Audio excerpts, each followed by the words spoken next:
Everyone, रसायन दुनिया में सभी का स्वागत करती हूँ। देखिए बीएससी थर्ड ईयर में जो अपना टॉपिक चल रहा है वो चल रहा है पिरिडीन, 6 मेंबर्ड हेटेरोसाइक्लिक कंपाउंड। और पिरिडीन की केमिकल रिएक्शंस, प्रिपरेशन मेथड्स और aromaticity and molecular orbital structure है वो अब तक हम कवर कर चुके हैं। उसके बाद जो नेक्स्ट टॉपिक आता है वो आता है comparison of basicity of pyridine, कि हम ये चीज जानते हैं कि पिरिडीन है वो बेसिक कंपाउंड होता है, ठीक है। और इसकी बेसिसिटी की वजह से ये काफी हद तक solvent as a solvent use होता है ऑर्गेनिक केमिस्ट्री में।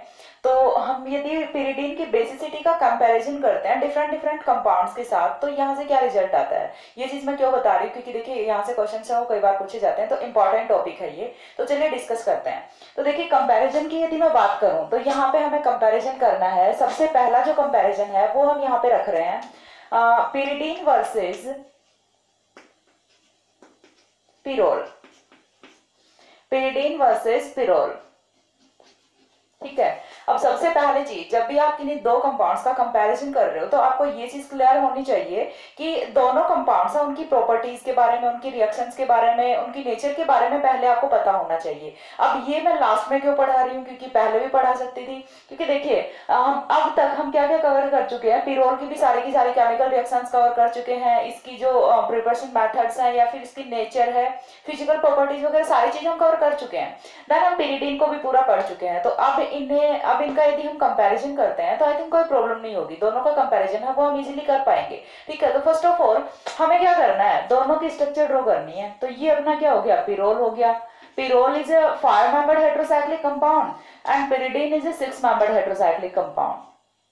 अब दोनों में यहाँ पे सिमिलैरिटी क्या है कि दोनों में ही जो हेटेरोएटम होता है वो क्या होता है, नाइट्रोजन होता है। हेटेरोएटम क्या होता है, नाइट्रोजन होता है, और नाइट्रोजन पे लॉन पेयर ऑफ इलेक्ट्रॉन होता है, और यही लॉन पेयर ऑफ इलेक्ट्रॉन है ये प्रोवाइड किया जाता है किसी प्रोटॉन को। अब हम बेसिसिटी का कंपैरिजन पढ़ने जा रहे हैं, तो उससे पहले एक चीज और मैं क्लियर कर दूं कि बेसिसिटी होती क्या है। देखिए बिल्कुल बेसिक से अपन चल रहे हैं।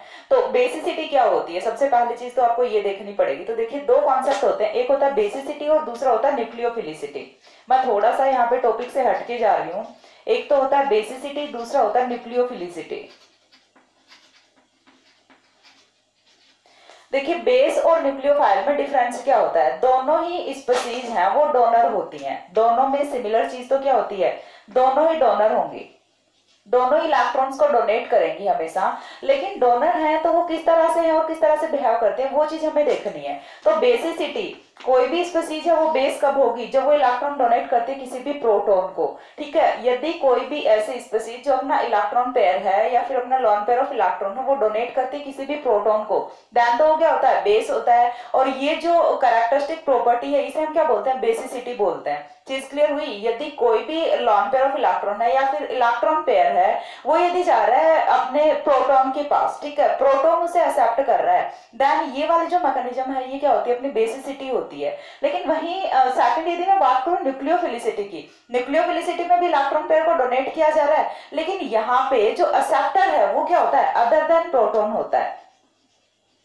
ठीक है, अदर देन प्रोटॉन होता है। तो फिर ये क्या होता है, न्यूक्लियोफिलिसिटी होता है। चीज क्लियर हुई। यदि एक्सेप्टर है वो H पॉजिटिव होता है देन तो क्या होगा, बेस होगा। और यदि एक्सेप्टर है वो अदर देन H पॉजिटिव होता है देन वो क्या होगा, न्यूक्लियोफाइल होगा। तो बेसिसिटी और न्यूक्लियोफिलिसिटी दोनों में आई थिंक आपका डिफरेंस है वो यहाँ से क्लियर हुआ होगा, ठीक है। तो हमें क्या पढ़ना है, इस बेसिसिटी पढ़नी है। तो बेसिसिटी पढ़नी है तो हमें इतनी चीज तो माइंड में इमेजिनेशन हो गया कि बेसिसिटी है वो होता क्या है, ठीक है। तो यदि हम यहाँ से बात करें तो होने क्या वाला है यहाँ पे कि यहाँ से लॉन पेयर ऑफ इलेक्ट्रॉन है वो डोनेट किया जाएगा, और जो लॉन पेयर ऑफ इलेक्ट्रॉन ज्यादा इजीली प्रोवाइड किया जाता है प्रोटॉन को उसी की बेसिसिटी ज्यादा होने वाली है। देखिए कम ज्यादा का हम डिसाइड कैसे करते हैं कि यदि लॉन पेयर है वो इजीली जा रहा है तो वो क्या हो जाएगा, मोर बेसिक हो जाएगा। यदि लॉन पेयर है वो डिफिकल्टी से जा रहा है तो वो क्या हो जाएगा, लेस बेसिक हो जाएगा। इतना ही तो काम होता है। तो देखिए हमें करना क्या है कि यदि मैं बात करूं पिरोल और पिरिडीन की, ये है अपना पिरोल, ये होता है पिरिडीन। तो सबसे पहले दोनों ही हैं वो हेटेरोसाइक्लिक कंपाउंड है, दोनों कंपाउंड्स हैं वो एरोमेटिक कंपाउंड होते हैं। अब देखिए थोड़ा सा मैं इनकी डिटेल्ड स्टडी है वो आपको बताती हूँ। यहाँ पे भी 6 पाई इलेक्ट्रॉन्स होते हैं, यहाँ पे भी 6 पाई इलेक्ट्रॉन्स होते हैं। यहाँ पे 6 पाई इलेक्ट्रॉन्स है वो कंटेनिंग लॉन पेयर होते हैं, ठीक है। जब हम लॉन पेयर को कंसिडर करते हैं ठीक है, तब यहाँ पे क्या होता है अपना कि 6 पाई इलेक्ट्रॉन वो कंप्लीट होते हैं, लेकिन यहाँ पे without lawn pair of electron होते हैं। यदि हम लॉन पेयर ऑफ इलेक्ट्रॉन को यहाँ पे कंसीडर नहीं कर रहे हैं, तब भी यहाँ पे 6 पाई इलेक्ट्रॉन वो प्रेजेंट होते हैं, और यही चीज है ये यहाँ से बेसिसिटी को डिसाइड कर देती है। कैसे कर देती है? क्योंकि देखिए यहाँ से जो लॉन पेयर ऑफ इलेक्ट्रॉन है वो क्या होता है, डीलोकलाइज्ड फॉर्म में होता है,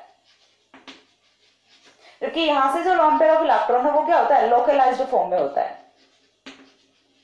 अब ये लोकलाइज्ड डीलोकलाइज्ड क्या होता है, ये चीज पे मैं पहले भी डिस्कस कर चुकी हूँ, लेकिन चलो एक बार के लिए फिर से बता देती हूँ थोड़ा कि लोकलाइज्ड की यदि मैं बात करूँ तो यहाँ पे जो लॉन पेयर ऑफ इलेक्ट्रॉन है ये रिंग में मूवमेंट नहीं करता, ये नाइट्रोजन पे ही फिक्स रहता है, इसकी जो पोजीशन है वो फिक्स रहती है, ये कहीं नहीं जाता, आपको ऑलवेज कहाँ पे मिलेगा, नाइट्रोजन पे मिलेगा। लेकिन यदि मैं बात करूँ पिरोल के नाइट्रोजन के लॉन पेयर ऑफ इलेक्ट्रॉन की, तो ये रिंग में घूमता हुआ रहता है। क्यों? क्योंकि डीलोकलाइज्ड है।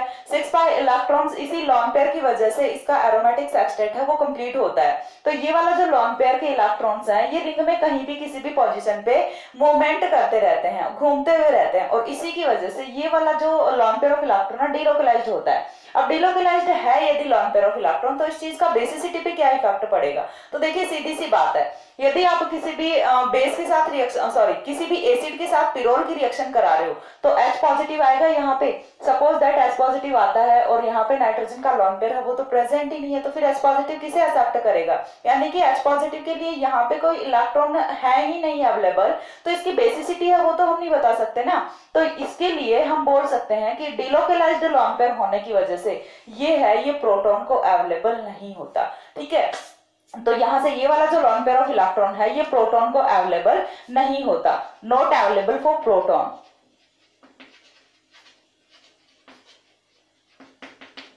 और ये क्या होता है, अवेलेबल फॉर प्रोटॉन। चीज क्लियर हो रही है?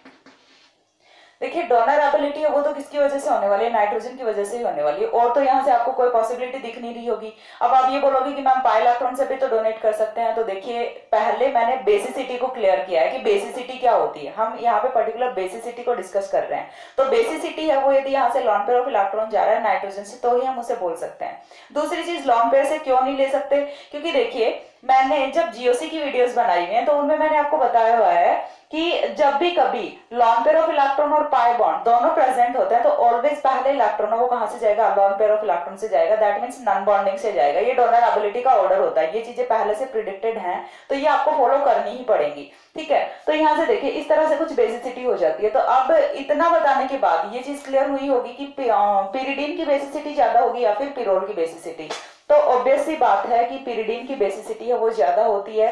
Pyridine is more basic in compare to pyrrole, और रीजन क्या होता है, यहाँ पे लॉन पेयर ऑफ इलेक्ट्रॉन है वो डिलोकलाइज्ड होता है और यहाँ पे लोकलाइज्ड होता है। तो ये हो गया फर्स्ट बेसिसिटी का comparison pyridine versus pyrrole. Screenshot लीजिए।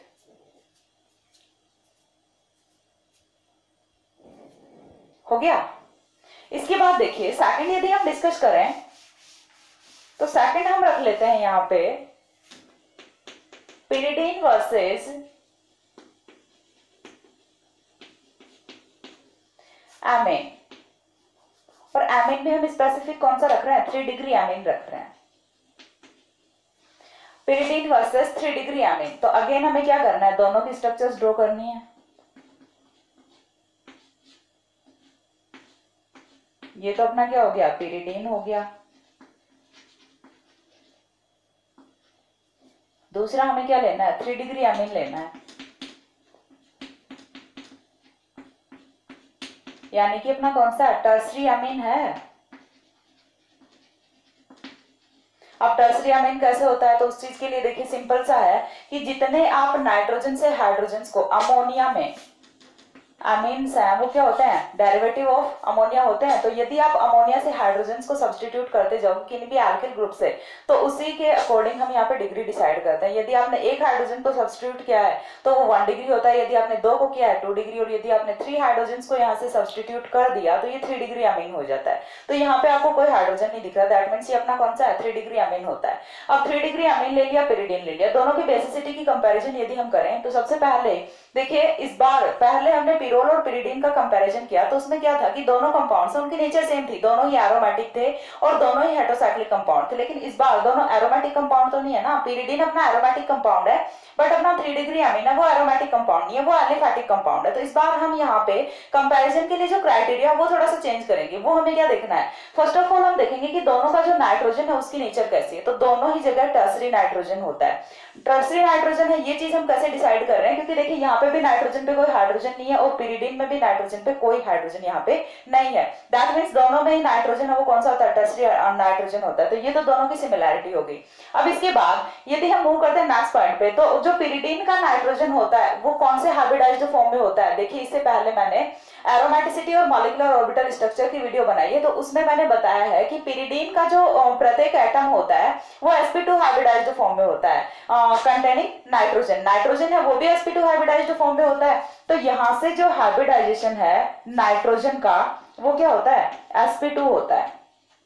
बट यहाँ से जो नाइट्रोजन का हाइब्रिडाइजेशन है वो कौन सा होता है, sp3 होता है। अब sp2 sp3 ये चीजें तो फाइंड आउट करने में आई थिंक कोई प्रॉब्लम नहीं होगी। चलो फिर भी एक बार के लिए मैं बता देती हूँ कि जब भी हम हाइब्रिडाइजेशन कैलकुलेट करते हैं तो उसके लिए हमें क्या करना होता है, हम काउंट करते हैं number of lone pair plus number of sigma bonds. ठीक है, पाई बॉन्ड को कभी भी हम हाइब्रिडाइजेशन में काउंट नहीं करते।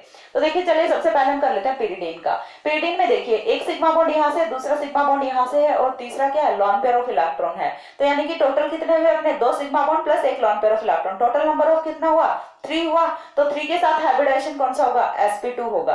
अब हम यहाँ से लॉन पेयर को क्यों कंसीडर कर रहे हैं, क्योंकि देखिए मैंने आपको क्या बताया था कि यदि लॉन पेयर है वो डिलोकलाइज्ड फॉर्म में होता है। यदि यहाँ पे कुछ ऐसा होता है, यदि हम बात कर लेते हैं पिरोल के लॉन पेयर की, तो पिरोल का लॉन पेयर है वो यहाँ पे हाइब्रिडाइजेशन में पार्टिसिपेट नहीं करता। ये चीज मैं पहले बता चुकी हूँ। ठीक है, क्यों नहीं करता पिरोल का लॉन पेयर ऑफ इलेक्ट्रॉन वो हाइब्रिडाइजेशन में पार्टिसिपेट, इसके पीछे एक पर्टिकुलर रीजन होता है कि यहाँ पे लॉन पेयर ऑफ इलेक्ट्रॉन है वो देखिए कॉन्जुगेशन में प्रेजेंट है, double bond single bond then lone pair of electron. और जहां कहीं भी लॉन पेयर है वो कॉन्जुगेशन में प्रेजेंट होता है तो लॉन पेयर है वो एक ही जगह पार्टिसिपेट करेगा, चाहे तो कॉन्जुगेशन में कर ले चाहे फिर हाइब्रिडाइजेशन में कर ले। तो पिरोल का लॉन पेयर है वो कॉन्जुगेशन में पार्टिसिपेट करता है, इसलिए पिरोल का नाइट्रोजन है वो sp2 हाइब्रिडाइज्ड फॉर्म में होता है। अदरवाइज यदि आप सिंपल वे में काउंट करते हो तो 3 तो इसने सिग्मा बॉन्ड बनाए हुए हैं और एक यहाँ पे लॉन पेयर ऑफ इलेक्ट्रॉन है, इसका हाइब्रिडाइजेशन है वो sp3 होना चाहिए था बट ये sp2 हाइब्रिडाइज्ड फॉर्म में होता है। रीजन क्या होता है, क्योंकि लॉन पेयर ऑफ इलेक्ट्रॉन है वो यहाँ पे कॉन्जुगेशन में प्रेजेंट होने की वजह से हाइब्रिडाइजेशन में पार्टिसिपेट नहीं करता। चीज क्लियर हुई। लेकिन यदि हम बात करते हैं पिरिडीन की, तो पिरिडीन का लॉन पेयर है वो डबल बॉन्ड वाले पिरिडीन का जो नाइट्रोजन है वो डबल बॉन्ड से ही जुड़ा हुआ है यहाँ पे, और डबल बॉन्ड से जुड़ा होने के कारण यहाँ पे कोई कॉन्जुगेशन है वो क्रिएट नहीं होता, और कॉन्जुगेशन नहीं है दैट मींस ये हाइब्रिडाइजेशन में पार्टिसिपेट करेगा। तो जो अपना पिरिडीन का नाइट्रोजन है वो sp2 हाइब्रिडाइज्ड फॉर्म में होता है। नेक्स्ट हम मूव करते हैं अपने 3 डिग्री अमीन पे। 3 डिग्री अमीन में देखिए 3 यहाँ पे सिग्मा बॉन्ड्स बनाए हुए हैं नाइट्रोजन ने और एक यहाँ पे लॉन पेयर ऑफ इलेक्ट्रॉन है। Total number of lone pair plus sigma bond कितना हुआ, 4 हुआ। तो 4 यदि है तो हाइब्रिडाइजेशन कौन सा होगा, sp3 हाइब्रिडाइजेशन होता है। तो सबसे पहले चीज हमने यहाँ पे क्लियर कर लिया हाइब्रिडाइजेशन से। अब देखिए जो डोनर एबिलिटी जब मैंने डिस्कस की थी तो उस टाइम मैंने एक चीज बताई थी कि डोनर एबिलिटी है वो हाइब्रिडाइजेशन से भी कोरिलेट करती है, और वहां पे मैंने बताया था कि जैसे जैसे यहाँ पे पी कैरेक्टर बढ़ता जाएगा, मैं क्या बोल रही हूँ ध्यान से सुनना है, कि जैसे जैसे पी कैरेक्टर है वो इंक्रीज करेगा तो डोनर एबिलिटी है वो भी इंक्रीज करेगी, और जैसे जैसे एस कैरेक्टर इंक्रीज करेगा तो डोनर एबिलिटी है वो डिक्रीज करेगी। ठीक है, यानी कि जो अपना डोनर एबिलिटी है वो डायरेक्टली प्रोपोर्शनल टू किसकी होती है, डोनर एबिलिटी। डीए क्या होता है अपना, डोनर एबिलिटी होती है। Donor ability is inversely proportional to s character and directly proportional to p character। अब यहाँ पे हम देखते हैं कहाँ पे कितना s कैरेक्टर है, कहाँ पे कितना p कैरेक्टर है। तो यहाँ पे यदि हम देखें sp2 हाइब्रिडाइजेशन में हमें क्या करना है, डिवाइड करना है तीनों का बराबर बराबर यहाँ से परसेंटेज। तो 2 अपने p ऑर्बिटल है और एक अपना s ऑर्बिटल है, तो तीनों का परसेंटेज कितना हुआ, 33.3% हुआ। ठीक है, तो यहाँ पे S करेक्टर है वो कितना है, 33.3% है, और P करेक्टर है वो कितना हो गया अपना 66.6% हो गया। सिमिलरली यदि मैं यहाँ पे बात करूं तो यहाँ पे जो S करेक्टर है वो कितना होता है 25% होता है, और P करेक्टर है वो 75% होता है। ये चीज क्लियर हुई। अब यहाँ से इजीली फाइंड आउट कर लोगे कि कौन सा की डोनर एबिलिटी ज्यादा होगी और कौन यहाँ से मोर बेसिक होगा। जिसकी डोनर एबिलिटी ज्यादा होगी वो ही यहाँ से मोर बेसिक होने वाला है। क्यों, क्योंकि donor ability is directly proportional to basicity. Donor ability is directly proportional to basicity. ठीक है, तो यहां से देखिए अभी मैंने क्या बोला कि एस करेक्टर जितना ज्यादा होगा डोनर एबिलिटी उतनी कम होगी। एस करेक्टर कहाँ पे ज्यादा है? ऑब्वियसली बात है, पिरिडिन में एस करेक्टर ज्यादा है, और पिरिडिन में यदि एस करेक्टर ज्यादा है तो इसकी डोनर एबिलिटी कम होगी। और यहाँ पे हम देख रहे हैं 3 डिग्री अमीन को, तो 3 डिग्री अमीन में एस करेक्टर है वो कम है, तो इसलिए इसकी जो बेसिसिटी है वो ज्यादा होती है। तो बेसिसिटी का ऑर्डर है वो क्लियर हुआ है कि पिरिडीन है वो लेस बेसिक होता है in compare to 3 degree amine. तो ये होता है इन दोनों का कंपैरिजन। थोड़ा सा मैं एक बार के लिए थोड़ा सा और आइडिया देती हूँ हाइब्रिडाइजेशन पे आपको। देखिए यहाँ पे आपका कोई भी न्यूक्लियस है, यदि आप यहाँ पे चलते हो, ये क्या होता है? एस होता है, प्योर एस होता है ये। ठीक है, प्योर एस है। देन क्या होता है अपना? sp होता है, देन sp2 होता है, देन sp3 होता है, और देन क्या होता है? प्योर p होता है।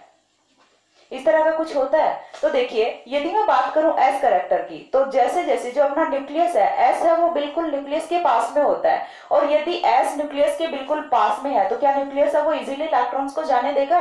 अरे डोनर एबिलिटी का सीधा सा मतलब क्या होता है कि आपको इलेक्ट्रॉन्स को डोनेट करना है। अब देखिए न्यूक्लियस है, न्यूक्लियस और इलेक्ट्रॉन के बीच में तो अट्रैक्शन होता है ना, तो वो तो यहाँ से इजीली इलेक्ट्रॉन्स को नहीं जाने देगा। लेकिन जैसे जैसे हम आगे की तरफ मूव कर रहे हैं, जैसे जैसे हम आगे की तरफ मूव कर रहे हैं, तो न्यूक्लियस और जो अपने ऑर्बिटल्स हैं उनके बीच की डिस्टेंस है वो इंक्रीज करती जा रही है, और जैसे जैसे डिस्टेंस इंक्रीज करेगा तो यहाँ पे जो अट्रैक्शन है न्यूक्लियस का और इलेक्ट्रॉन्स का वो थोड़ा सा वीक पड़ जाता है, और जैसे ही अट्रैक्शन है वो वीक पड़ जाता है, दैट मीन्स यहाँ से इलेक्ट्रॉन्स को निकालना, इलेक्ट्रॉन्स को एक्सेप्ट करना है, फिर इलेक्ट्रॉन्स को डोनेट करना है, वो इजी हो जाता है। ठीक है, चीज क्लियर हुई यहाँ से? तो ये कुछ सीन होता है अपना हाइब्रिडाइजेशन का, कि किस तरह से हाइब्रिडाइजेशन है वो अफेक्ट करता है डोनर एबिलिटी को या फिर बेसिसिटी को। तो स्क्रीनशॉट लीजिए।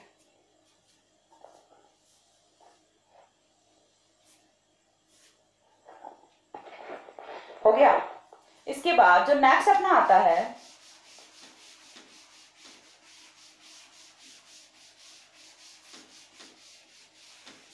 वो आता है पिरिडीन वर्सेस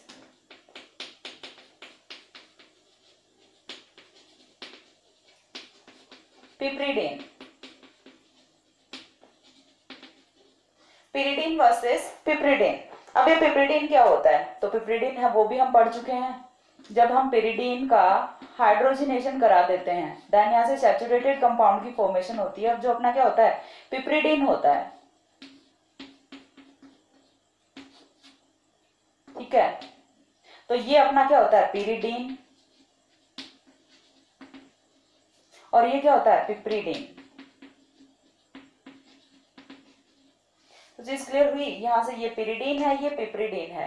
पिप्रिडीन हम कैसे फॉर्म करते हैं ये भी हम कर चुके हैं, कि जब आप पिरिडीन का हाइड्रोजनेशन कराते हो या फिर पिरिडीन का रिडक्शन कराते हो तो उस रिएक्शन का प्रोडक्ट है वो क्या होता है? पिप्रिडीन होता है। अब हम इन दोनों की बेसिसिटी का कंपैरिजन करते हैं। तो बेसिसिटी का कंपैरिजन करेंगे तो देखिए सीधा सा सिंपल सा यहाँ से क्या होता है, सबसे पहले हम कहाँ पे मूव करेंगे? दोनों ही एरोमेटिक कंपाउंड है, दोनों ही हेटेरोसाइक्लिक कंपाउंड है। तो यहाँ पे हम नाइट्रोजन एटम की यदि बात करें तो नाइट्रोजन है उसका हाइब्रिडाइजेशन पिरिडीन में अभी हमने डिस्कस किया है, क्या होता है? sp2 होता है। लेकिन यहाँ पे जो हाइब्रिडाइजेशन है वो क्या होता है? sp3 होगा। चीज क्लियर हो रही है? देखिए 3 बॉन्ड्स बनाए हुए हैं और साथ में लॉन पेयर ऑफ इलेक्ट्रॉन है, कोई यहाँ पे कॉन्जुगेशन वगैरह कुछ नहीं लग रहा, तो यहाँ पे हाइब्रिडाइजेशन वो कौन सा होता है? sp3 होता है। और यहीं से सारा फंडा वो क्लियर हो जाता है, क्योंकि ये चीज हमने अभी की है। तो यहाँ से बेसिसिटी का ऑर्डर है वो कुछ इस तरह से होता है, पिरिडीन इज लेस बेसिक और पिप्रिडीन। ठीक है, तो पिप्रिडीन है वो पिरिडीन से ज्यादा बेसिक यहाँ पे होता है। तो ये चीज क्लियर हुई? तो यहाँ से कुछ इस तरह से बेसिसिटी का ऑर्डर होता है। हमने पिरिडीन की बेसिसिटी है वो पिरोल के साथ कंपेयर की है, 3 डिग्री अमीन के साथ कंपेयर की है, और पिप्रिडीन के साथ कंपेयर की है। ठीक है, तो पिरोल वाले केस में तो हम क्या देखते हैं, यहाँ से लॉन पेयर का डिलोकलाइजेशन और लोकलाइजेशन के बेसिस पे हमने यहाँ पे डिसाइड किया, और पिप्रिडीन और 3 डिग्री अमीन के केस में हमने हाइब्रिडाइजेशन के बेसिस पे यहाँ से डिसाइड किया। ठीक है, तो इस तरह से ये होता है इनका बेसिसिटी का ऑर्डर। और यदि हम ओवरऑल सारे जो कंपाउंड्स हैं इनकी बेसिसिटी के ऑर्डर की यदि मैं बात करूं तो वो कुछ इस तरह से होता है कि अपना पिरोल है वो लेस बेसिक होता है, देन क्या होता है? अपना पिरिडीन होता है, देन क्या होता है? 3 डिग्री अमीन होता है, और पिप्रिडीन है वो मोर बेसिक होता है। पिप्रिडीन है वो मोर बेसिक होता है। ये यहां से सारे कंपाउंड्स का बेसिसिटी ऑर्डर होता है।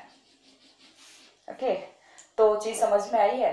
देखिए यहाँ से जो अपना पिरिडीन है वो कंप्लीट होता है। हमने हेट्रोसाइक्लिक कंपाउंड्स में 5 मेंबर्ड हेट्रोसाइक्लिक कंपाउंड कवर कर लिए, 6 मेंबर्ड हेट्रोसाइक्लिक कंपाउंड कर लिए। इसके बाद जो अपने फ्यूज्ड हेट्रोसाइक्लिक कंपाउंड्स हैं उसमें से कुछ सिंथेसिस रिएक्शंस बचती हैं, यानी कि 2-4 वीडियोस का ही मटेरियल और बचा है हेट्रोसाइक्लिक कंपाउंड में, बाकी ऑलमोस्ट यूनिट है वो आपकी कवर है। यदि आप इतना भी कर लेते हो तो आपका काम चल जाता है इजीली, यहाँ से आपका एक क्वेश्चन है वो अटेम्प्ट हो जाता है। ठीक है, तो पढ़ते रहिए और नेक्स्ट है वो वीडियोस में जो बाकी भी फ्यूज्ड हेट्रोसाइक्लिक कंपाउंड्स के सिंथेसिस वगैरह बचे हुए हैं वो मैं एक्सप्लेन कर दूंगी। तो तब तक के लिए सी या, have a good day, thanks for watching.